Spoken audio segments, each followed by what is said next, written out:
Hello, in this video series I aim to provide you with an updated version of the key concepts that you need to master so that you can easily be successful in a medical or doctor job interview. Hi, I'm Dr. Anthony Llewellyn, the career doctor, and I'm a medical HR expert and interview coach. In this video, I'm going to answer the question, what is a past behaviour question and how should you answer one in the doctor job interview? So what is a past behaviour question? Well, it's simply a question where you're asked to provide an example rather than being asked to answer a specific question or scenario. Past behaviour questions are common in all forms of job interviews. They've been shown to be more reliable in selecting candidates than situational or theoretical questions. This is based on the principle of past behaviour predicting future behaviour.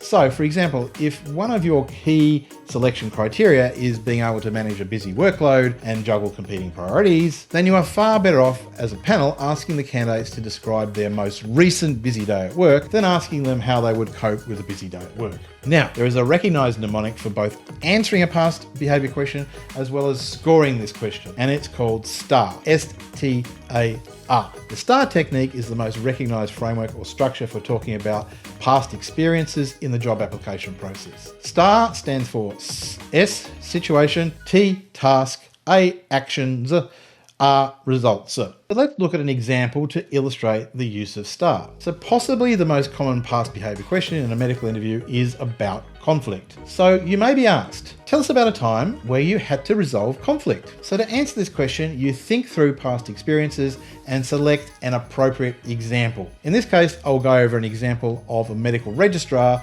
resolving an argument between two interns about whose turn it was to complete a discharge summary. So to answer the question, you describe the situation.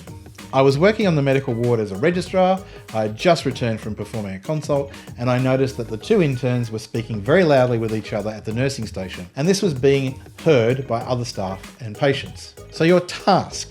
So I went to investigate what was going on, and they appeared to be having an argument over a discharge summary for a patient that had been left over from the weekend. The problem seemed to be that neither intern had been formally allocated the patient to do the discharge. So your actions. So I pointed out to them that their conversation was being heard by others, which altered the tone and volume. I reminded them of the need to be respectful and suggested we all take a lunch break to discuss the issue. And finally, the result, and this is key to the STAR framework.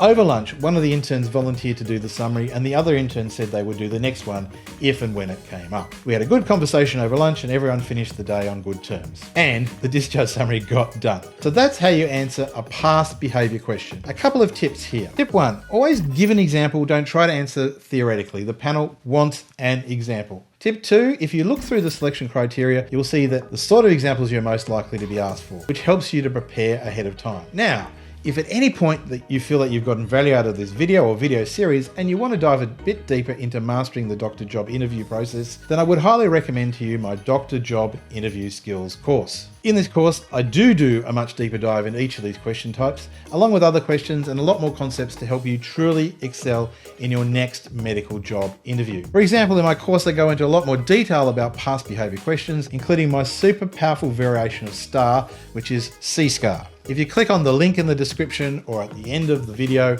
you can purchase this course for a special discount just for watching the whole way through, and I'll see you in the next video lesson.